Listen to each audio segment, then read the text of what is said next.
So as we're seeing at COP26 now, with the recent IPCC report, and with the flooding, drought, hurricanes, wildfires that are happening across the world, we need immediate climate action now. Yes, we need a transition away from fossil fuels, but that's going to take time and a lot of investment.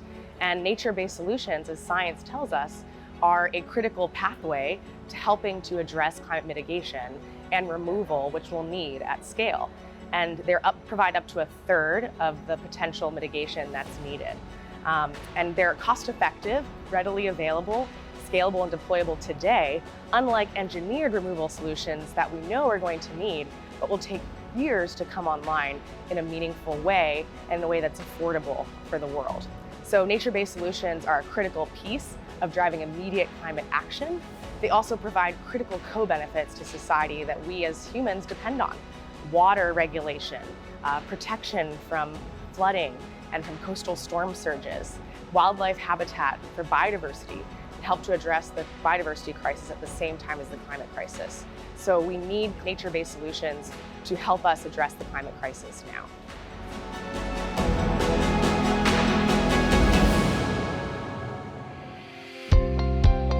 So forests make up the largest proportion of the different nature-based solutions pathways that we have.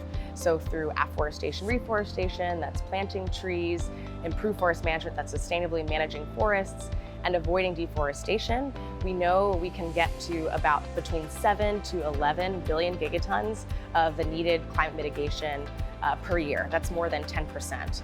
Also, to stay on a 1.5 degrees C pathway, or to get on a 1.5 degrees C pathway, we know we need to avoid deforestation, because deforestation is contributing around 10% of global emissions. So we can't make our climate goals happen without forests, as they represent the largest swath of the opportunity. In addition, forests are a critical part of renewable materials that our economy needs for buildings, for fabrics, for other bio-based materials.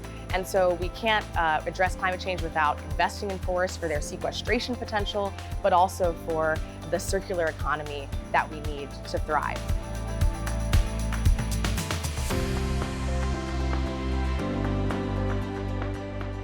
So technology and data are critical to addressing some of the challenges in forest carbon markets to date, particularly around transparency, scale, and quality.